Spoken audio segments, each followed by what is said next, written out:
बोलिए सदगुरुदेव की जय। साहेब बन्नो, बहुत सारे लोग ये कहते हैं आत्मा अमर है, तो फिर बंधन में कैसे आई। वाह, आज आपके सामने बंधन का वर्णन करूंगा, ध्यान देकर सुनना। बचपन में मैंने देखा कुछ लोगों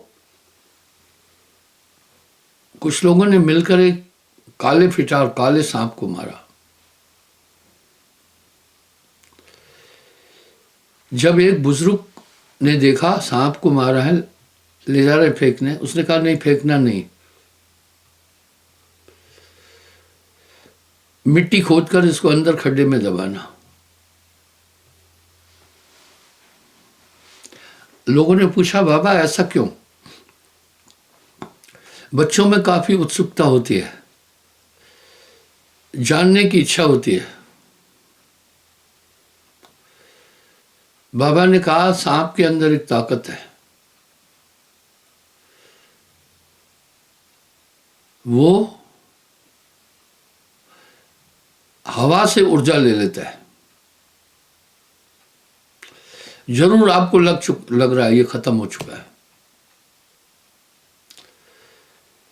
लेकिन इसे हवा से ऊर्जा मिलेगी, ये पुनर्जीवित हो सकता है। दूसरी बात, इसकी हड्डियों में विष होता है। कहीं किसी का पांव इसके कांटों पर पड़ गया, वो भी खतरे में हो जाएगा। इस तरह शेर को कोई जंजीर से नहीं बांधता है। इसकी एक वजह है, बड़ा खूंखार और जिद्दी जानवर है, इसको पिंजड़े में रखते हैं। निरंजन ये जानता है ठीक से इस आत्मा में बहुत शक्तियां, इसको मजबूती से बांधना।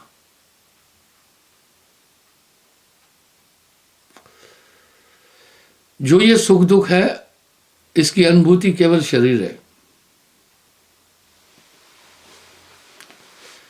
यहां साहब एक बात कह रहे, आप ही करता पुनः भोक्ता आप ही। दुख और सुख ये अनुभूति मन की है, यह हमारी आत्मा की अनुभूति नहीं है। पर आत्मा को एक बहुत बड़े वहम में डाल दिया गया, इसलिए आत्मा ने अपने को शरीर समझा। इस बात की पुष्टि गोस्वामी जी भी कर रहे हैं। जड़ चेतन है ग्रंथ पड़ गई, यद्यपि मिथ्या छूटत कट नहीं। जड़ शरीर और आत्मा चेतन, इनकी गठान पड़ गई। इसलिए इस आत्मा को इतने तरीकों से उलझाया हुआ है कि उसकी कोई मिसाल नहीं दे सकते हैं। इतनी शक्तिशाली आत्मा है। आत्मा की व्याख्या बड़ी सुंदर है। ये जन्म मरण से परे है, भूख प्यास से परे है, इंद्रियातीत है, किसी भी देश काल में आत्मा का विघटन नहीं होता है, आत्मा नित्य है। आदि शब्दों में आत्मा की व्याख्या है। फिर ये बंधी कैसे? जिस काया में आप बैठे हैं सच में आपकी नहीं है।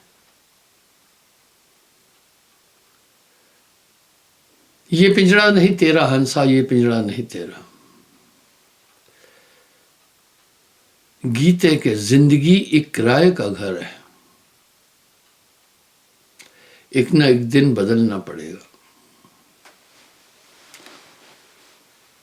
मौत जब तुझको आवाज देगी घर से बाहर निकलना पड़ेगा।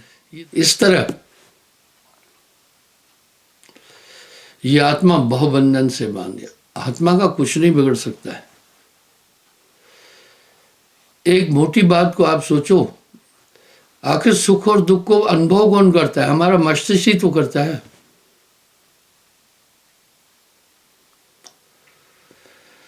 दुख की अनुभूति भी हमारा दिमाग करता है, सुख की अनुभूति भी हमारा दिमाग करता है।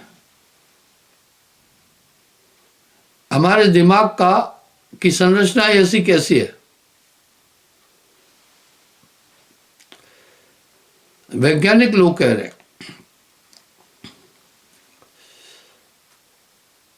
इंसान के मस्तिष्क में 2 खरब सूक्ष्म कोशिकाएं हैं। 2 खरब। एक कोशिका में 2 बात याद करने की ताकत है।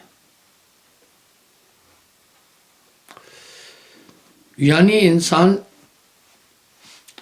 अपने जीवन काल में 4 खरब बातें याद कर सकता है। ये सिस्टम वही है।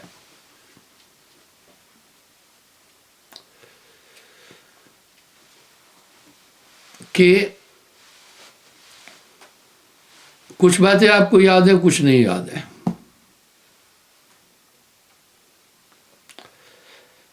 लोग क्या करते हैं, अननोन नंबर पर कॉल आता है, नहीं उठाते हैं। वो नहीं उठाते। साइबर क्राइम बढ़ने के कारण से कई चीजें हो जाती है उसमें। जो चीज आपको, जो नंबर इतना आपके लिए वेरिएबल नहीं है, उसको डिलीट कर दे, वो आप सेव नहीं करते। ठीक इसी तरह जिन चीजों को आप गहरा नहीं समझते हैं, उनको अपने अंदर फीड नहीं करते हैं। जिन चीजों को या जिन लोगों को आप सोचते हैं कि आवश्यक लोग हैं, आप उन्हीं को फीड करते हैं। ये तो आपके हाथ में है। बड़े बड़े ऑफर आते हैं, कई और ऐसी कंपनियां हैं, सिर्फ आपको यस करना है, आप उनके साथ जुड़ जाते हैं। वाह, बात क्या है। इसी प्रकार सुख और दुख हमें केवल हमारे चिंतन से मिलता है। जब हम दुख की बात सोचते हैं तो हमें दुख प्राप्त हो जाता है। एक बार मेरे कैशियर ने एक बात कही, कोई जमीन ले रहे थे। बाद में जमीन देने वाला पलटी मार गया और डबल कीमत मांगने लगा। तो मेरे कैशियर साहब मुझे बोले, मैं 7 दिन सोया ही नहीं।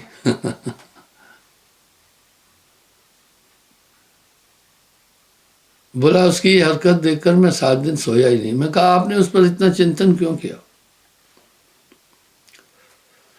तेरा बैरी कोई नहीं, तेरा बैरी मन।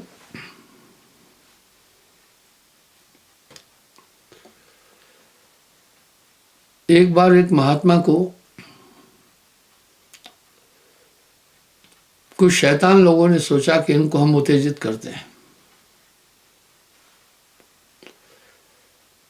महात्मा गंभीर थे।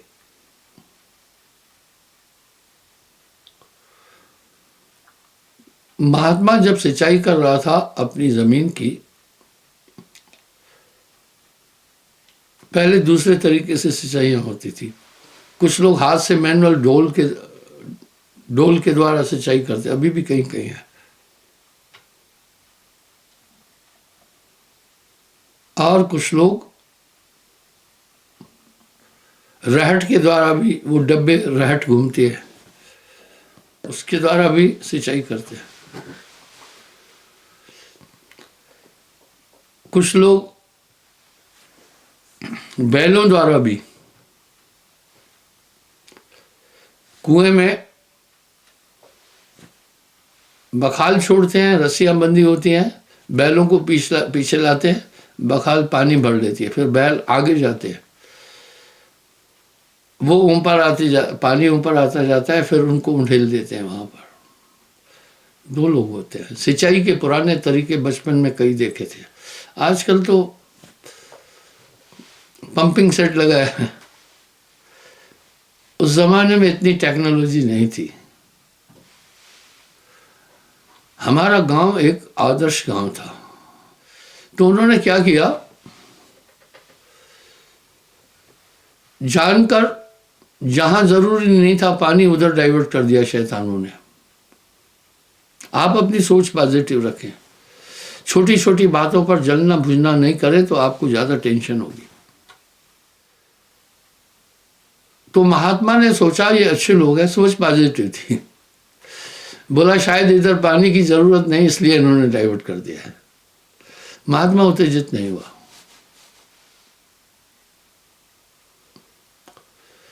सोच पर बात बता रहा हूं। फिर उन्होंने क्या किया, महात्मा जी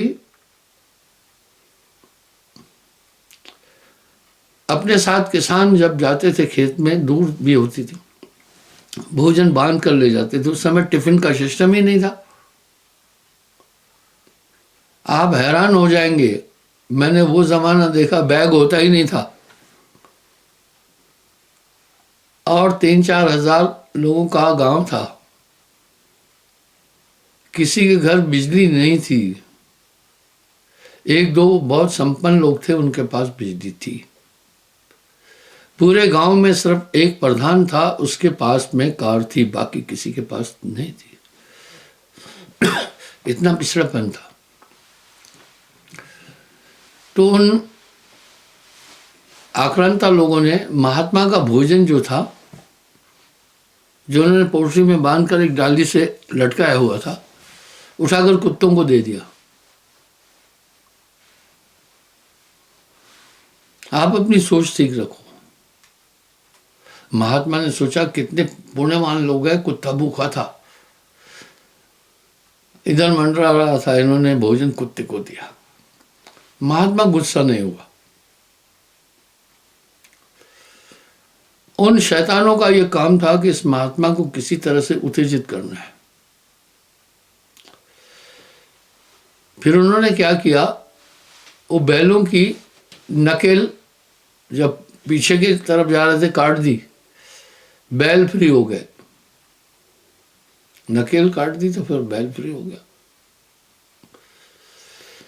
महात्मा ने सोचा, ओ मैं कैसा दुष्ट हूं, ये बैल थक गए थे फिर भी मैं इनसे काम ले रहा था, ये कितने सज्जन हैं कि इन्होंने बैलों की थकान देखी और रस्सी काट दी।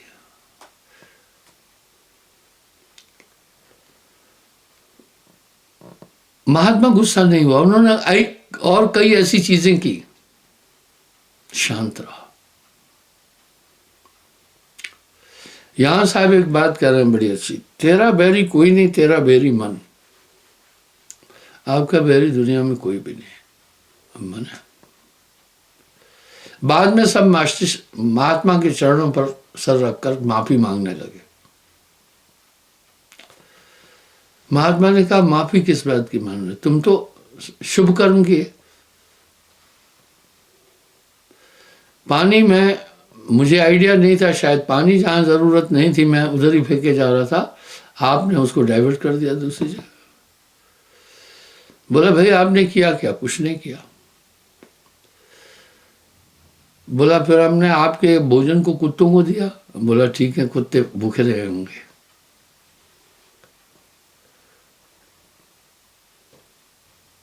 बोला महाराज हमने आपके बैलों की रस्सी भी नकेल काट दी। बोला मैंने ये सोचा कि बैल थक चुके हैं, मैं सिर्फ अपने स्वार्थ के लिए इनसे काम ले रहा हूँ, मुझे तो कोई बुरा नहीं लगा। तेरा बैरी कोई नहीं, तेरा बैरी मन। हमारी अपनी सोच ही हमें ज्यादा दुख दे देती है। तो मैंने अपने कैशियर को कहा, 7 दिन क्यों नहीं सोए तुम?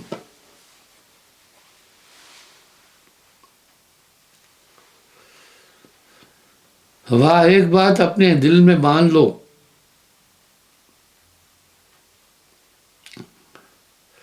उसके भाड़े में रहने लगो, तो फिर आपका मन आपको परेशान नहीं कर पाएगा।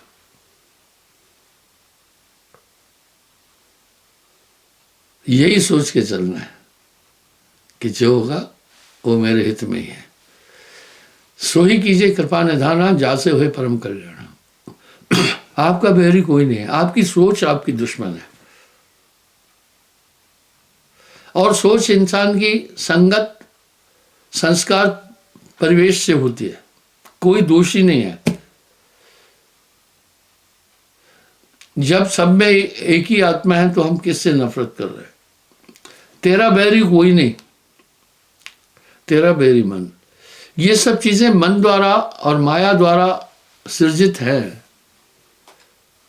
और ये मनुष्य को पतित कर्म करने के लिए उत्तेजित और प्रेरित करती है। इंसान पाप कर्म क्यों कर रहा है? आत्मा का पाप पुण्य से कोई संबंध ही नहीं है। वाह क्या बात है! पाप पुण्य ये दोनों बेड़ी, एक लोहा एक कंचन के लिए। वाह साहब कह रहे, शुभ और अशुभ दोनों कर्म का अभीष्ट हमारा मन है। मैं ये कहने जा रहा हूं, इस मन को इतने बेहतरीन तरीके से माया ने और मन, आत्मा को मन और माया ने इतने बेहतरीन तरीके से बांधा हुआ है कि इसका कोई बेमिसाल। ये पूरे शरीर की संरचना आत्मा को बंधन में डालने की है। साहब की वाणी में बड़ा सार है। हर पहलू, हर पक्ष को साहब ने आम आदमी की भाषा में बोला है। तेरा बैरी कोई नहीं, आपका बैरी कोई है ही नहीं, तेरा बैरी मन। और आप अस्तुत निंदा से थोड़ा परे हट जाओ ना। ये दोनों चीजें तो हमारी इंद्रियों और मन द्वारा पोषित है। क्या बात है, नानक देव जी की वाणी में कह रहे हैं,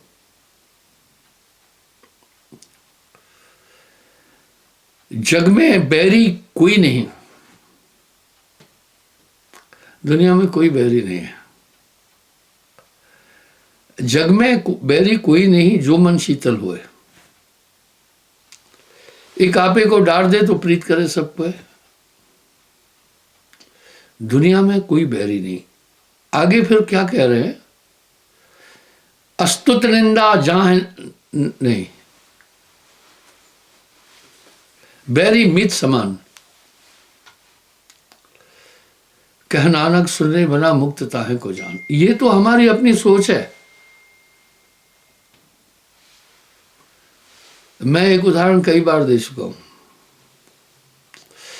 आपसे भी लोग काफी घृणा करते होंगे, आपका भी काफी लोग विरोध करते होंगे। उनका दोष नहीं है, वो भोले लोग हैं, वो नहीं जानते हैं। इसके पीछे कुछ लोगों का मंतव्य है। मैं एक उदाहरण कई बार दे चुका हूं। बहुत कम टाइम में आपका ये पंथ पूरे विश्व में फैल गया, और 425 आश्रम है। हमारे हर आश्रम में ये बहुत मेहनत से बनाए गए हैं, पक्के हालों से। एक बार दो नौजवान मेरे पास रांझड़ी में मोटरसाइकिल पर आए। गेट पर पहुंचे, बोला महाराज से मिलना है। संतरी ने मुझे कहा, दो लोग आए हैं, मोटरसाइकिल पर है, आपसे मिलना चाहते हैं। मैं उनसे मिला, उन्होंने मुझे नमस्कार किया, कोई बात नहीं। मैंने बोला कहो भाई क्या कहना चाहते हो? बोला हम आपसे माफी मांगने आए हैं। मैंने बोला भाई आप माफी किस बात की मांगने आए हैं? बोला हमने आपका एक मौलू में आश्रम जलाया।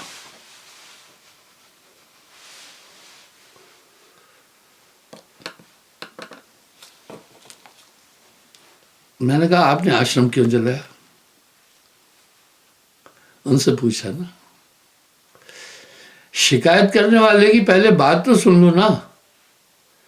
फिर उसका निराकरण करो। बोला हमें ये बताया था कि आदमी हिंदू धर्म का विरोधी है, देवी देवताओं को गाली बकता है। हमने ऐसा कभी नहीं बोला। गुण जाने संगवासी। बोला आपके बारे में काफी ऐसी अफवाहें सुनी, तो हमने सोचा ये देशद्रोही है, हमने आश्रम जलाया। जो कोई करता आपका परका करे ना कोई। मैंने कहा जलाया कोई बात नहीं, इससे मेरा फायदा हुआ। न सुखाल में मजा है न दुखाल में मजा, जिस हाल में तू राखे उस हाल में मजा है। इस तरह आप लाभ हानि में भी समान रहना। मैं उदाहरण देता हूं, करीब 12 आश्रम जला दिए थे। ये छोटी घटना नहीं थी। एक भी आदमी पर कार्रवाई नहीं हुई। हम एक जटिल युग में जी रहे हैं। ये बात 1998 की है। तो एक जगह मैंने सोचा तेरा भाणा मीठा लागे, न सुखाल में मजा है न दुखाल में मजा, जिस हाल में तू राखे उस हाल में मजा है। माँ बच्चे के रोग के निरोध के लिए कभी कभी सुई भी उसके शरीर में चुभवाती है। मैं आपको बचपन की बात बताता हूँ। मैं बच्चों को खान पान अलग होता है, ज़्यादा खा लेते हैं, कुछ खा लेते हैं तो बच्चों को फोड़ा फुंसी ज़्यादा हो जाती है। तो मेरे पैर में एक फुंसी हो गई, उसके अंदर मवाद हो गई। इतना दर्द हो रहा था, बच्चों को दर्द भी ज़्यादा होता है। मेरी माँ मुझे गोद में लेकर डॉक्टर के पास ले गई, मुझे याद है। डॉक्टर साहब ने देखकर नर्स को कहीं भाई बेंडिंग करने के लिए बोला होगा कि मवाद निकाल कर इसकी सफाई करके दवा दो। नर्स ने एक कैंची उठाई मेरा वो फोड़ा काटने के लिए, उससे मवाद निकालनी थी। मैंने कहा नहीं। बोला पट्टी मलहम करनी है। मैंने कहा इसके ऊपर मलहम रखो, पट्टी बांध दो ना। नर्स कह रही थी, वो जानती थी बच्चा। कहा बेटे ऐसा नहीं होता है, पहले मवाद निकालनी है तब दवा असर करेगी ना।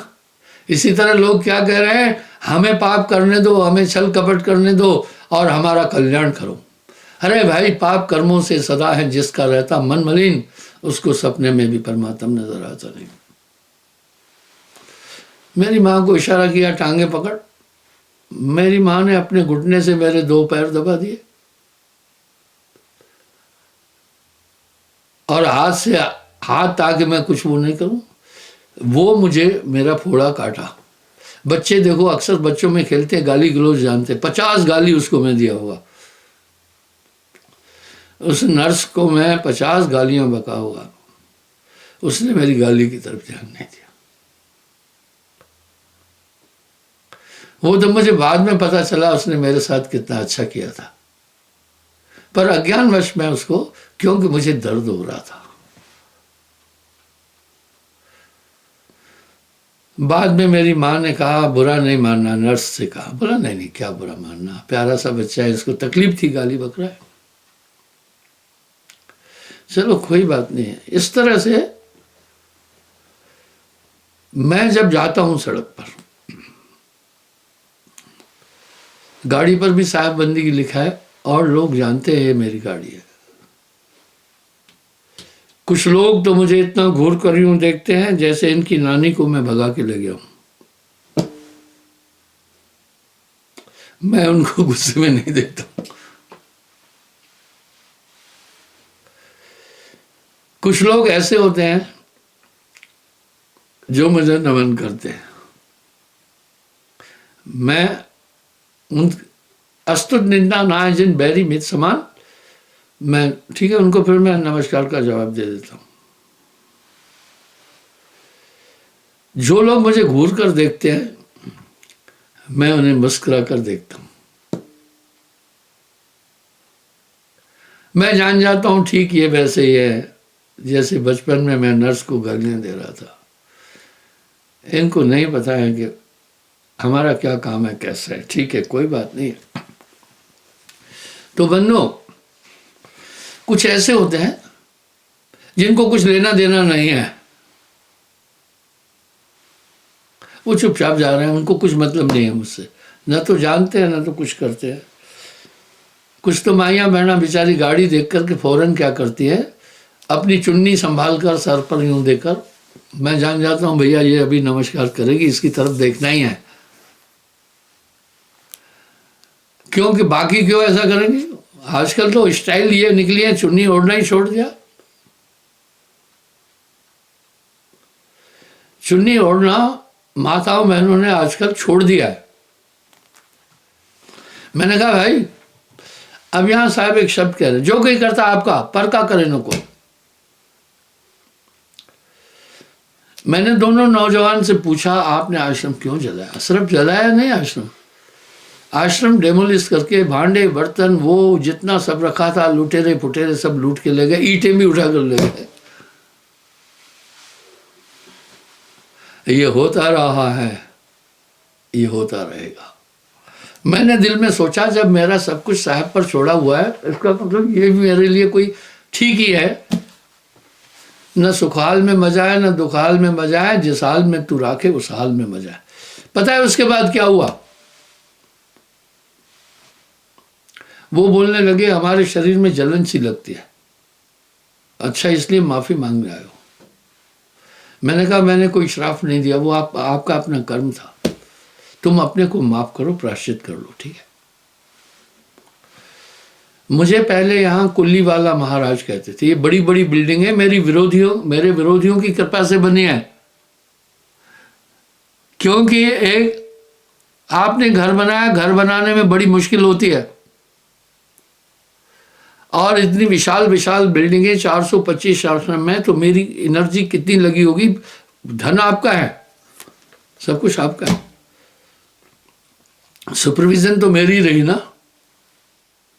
मैं कहा भाई ये कुल्लियों में आग लगा रहे हैं, अब बिल्डिंगें शुरू कर दो।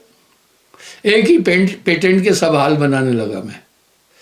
अब हाल को कोई जलाना ही नहीं आ रहा है, कैसे जलेगा? कुल्लियों को तो चोरी से छिपकर इधर उधर करके आग लगा देते थे भैया। अब हाल में क्या आग लगाएंगे? मैं पूछना चाहता हूं, गुरदासपुर आश्रम में कोई आग लगाना आए तो कैसे लगाएगा आग? भाई जोगिंद्र नगर में आएगा अगर कोई हाल, वहां भी हाल है अच्छा है, तो क्या कैसे आग लगाएगा? पहले इतनी लकड़ियां लाए, इतना वो लाए, तो भी हाल को कुछ होना ही नहीं है उसका वो बना। तो ये जो हाल और विकास हुआ विरोधियों के कारण से हुआ। आपको विरोध करने वाला बहुत कुछ देता है, बस आप में संयम होना चाहिए।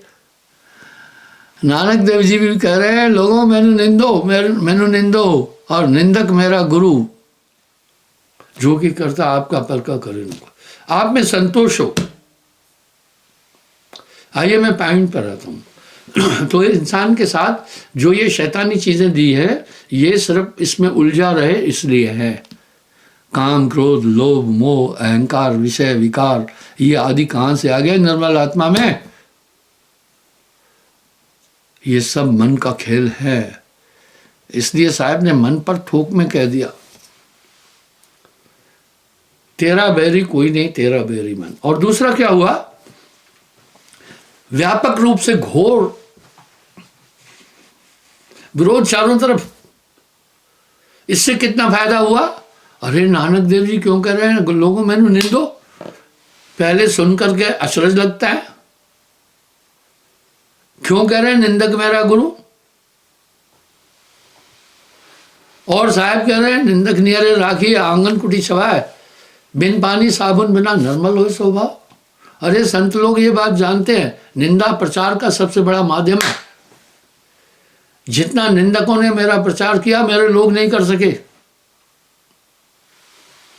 हर चौराहे पर खड़े होकर मेरे लिए बोलना, ये यूं करता है, फलाना है, ढिकाना है, आतंकवादी है, मजनू टाइप है, फलाना है। तो जहाँ मैं प्रोग्राम देने जाता था मेरे लोग कम होते थे, वो जो सुने हुए मेरी निंदा वो ज़्यादा होते थे। तो आलम यह था कि मैं जहाँ सत्संग करता था 100 आदमी होते थे। हमारा पंथ सैकड़ों साल पुराना नहीं है। सही है कि इसका उत्थान सिर्फ 25 साल पहले ही हुआ है और हम पूरी दुनिया में फैल गए। तो क्या होता था, बैठे होते थे 50, 60, 100 आदमी और खड़े होते थे दूर, कंधे पर बाँह रख करके, कंधे पर बाँह रख करके खड़े होना ये अच्छे लोगों का लक्षण नहीं है। उनको देसी भाषा में कहते हैं बदमाश लोग हैं।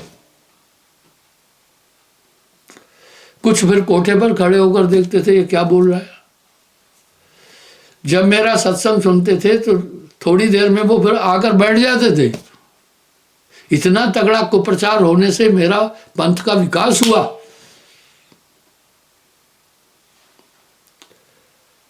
इसलिए निंदा से मत डर तू बंदे, सबसे बड़ा इनाम है ये। तो पता चल गया ना। मेरा आदमी थकता नहीं, लेकिन कमर बांधकर निंदा, हर जगह निंदा करता है।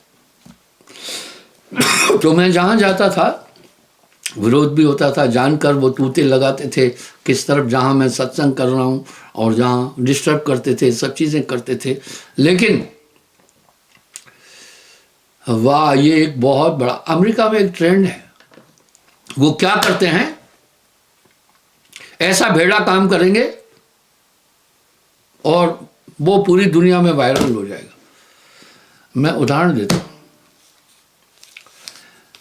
मैं जब न्यूयॉर्क में गया अमेरिका में, तो मेरे शिष्यों ने थोड़ा मुझसे जिद किया, वर्ल्ड ट्रेड सेंटर चलो देखने जाते हैं।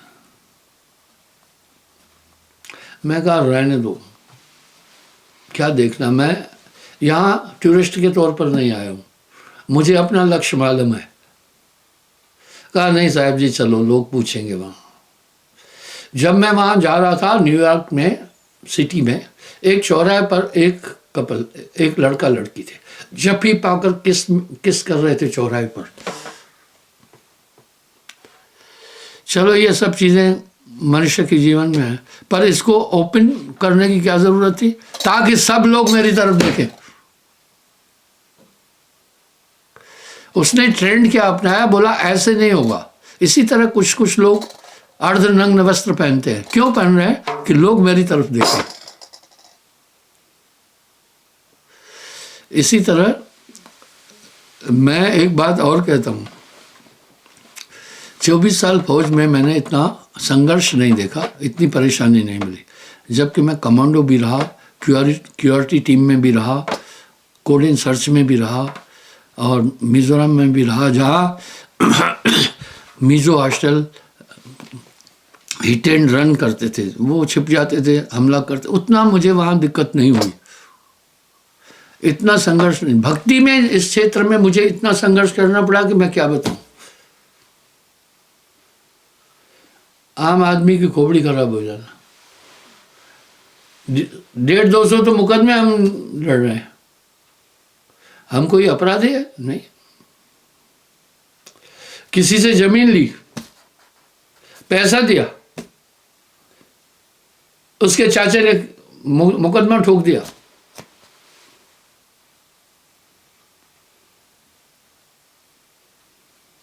कि भाई इसमें तो मेरा भी हिस्सा था। और दीवानी केस दिवाला निकाल देते हैं। कुछ केस 15-15 साल से लड़ रहे हैं, फैसला नहीं हो पाता। और यात्राएं ऐसे ही करना, टाइम पर भोजन भी नहीं मिलना, कुछ चीज़ नहीं मिलना। फौज में तो कम से कम सुख था, चाहे कठिन काम था, टाइम पर सोना था, टाइम पर खाना था, टाइम पर हर काम था। मैंने पाया वाह वाह भैया ये बहुत जटिल काम है, ठीक है ना। पर जैसे आए खसम की वाणी, तैसे बजाऊं सुनो बोला लो। इसी तरह मुझे किसी ने कहा, गुरुजी इतना टाइम आपको यहाँ 40 साल हो गए, जम्मू कश्मीर में करीब 39 साल हुए। मुझे ध्यान है, वैसे तो मैं जम्मू कश्मीर में 54 साल से हूँ,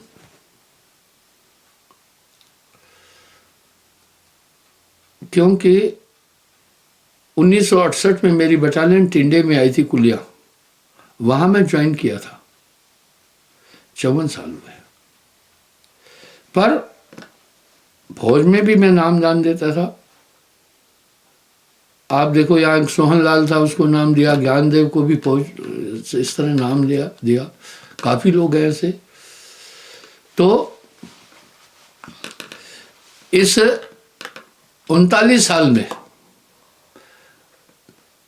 हमने कभी किसी की जमीन नहीं ली, किसी गुंडागर्दी भी नहीं की, अपने आदमी भेजकर किसी का अपना किसी ने नुकसान भी किया तो मैं आदमी भेजकर उसका प्रतिकार नहीं किया, कभी कानून के रास्ते पर हम चले। इस तरह निंदा करने वाला, मुझे किसी ने कहा गुरुजी इतना टाइम हुआ लोग कभी भी नहीं समझ रहे हैं, अभी भी निंदा करते हैं। मैं बोला वो निंदा करेंगे, वो निंदा करेंगे, निंदा उनकी मजबूरी है। क्योंकि हमारे पंथ से जुड़ने वाले लोग अन्य अन्य चीजों की तरफ जाते नहीं हैं, वो तामस व्यक्ति भी नहीं करते, इसलिए काफी लोगों को परेशानी होती है, तो वो कुछ ना कुछ तो विरोध करेंगे। उसके लिए हम तैयार हैं भाई। जो बॉक्सिंग रिंग में उतरा है ना, वो सिर्फ पंच मारना नहीं जानता है। और जब मैं भर्ती हुआ बॉक्सिंग जरूरी होती थी, खेलना सब खेलना है, लेकिन सबसे भेड़ा खेल है दुनिया। कहीं ठुड्डी दब जाएगी, कहीं दांत गिर जाएंगे, कहीं कुछ हो जाएगा, कहीं ब्रेन में क्लॉट्स आ जाएंगे। बाद में वो बॉक्सिंग का पीरियड निकाल दिया गया आर्मी से। इसमें जो 68 के आसपास, उससे पहले फौज में भर्ती हुआ था इन्फेंट्री में, हाथ खड़ा करे, कोई नहीं होगा।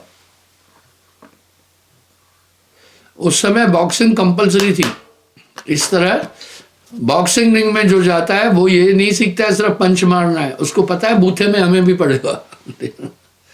अगर इधर से उसको मुक्का पड़ा ना कस के, वो इधर से खुद मारता है ताकि बैलेंस बने। और साहब ने भी एक बात कही है, 100 जूतों खाए तमाशो धस के देख। और ये सिलसिला हमेशा रहेगा, ये बंद नहीं होने वाला है। क्या संतों की निंदा अभी भी नहीं होती है? होती है।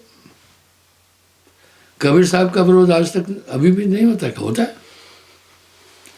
तो इस तरह बंधुओं, आपका बैरी और कोई है नहीं, आपका मन बैरी है। इसलिए अस्तुत निंदा नाय जिन बैरी मित समान, कह नानक सुने बना मुक्तता है को जान। इस मन से आप सावधान रहना। ये मन आपको आत्मा तक नहीं पहुंचने देना चाहता है। हमेशा इससे सावधान रहना। और सावधान रहने का एक ही है, सुरती संभालना। ये सुरती को घुमाता है। आगे साहब कह रहे हैं, थोड़ा सुमरण बहुत सुख, निंदा से मत डर तू बंदे, सबसे बड़ा इनाम है ये। नानक देव जी ऐसे ही नहीं पढ़े। तो अपने मन को समझना ना, मन को आप फ्री नहीं छोड़ना। जितने भी ये सुख दुख है, ये केवल मना अनुभूति है, हमारी आत्मा की नहीं है। जब आप पलट वजूद में अजब विश्राम में हो मौजूद तो समझ आए।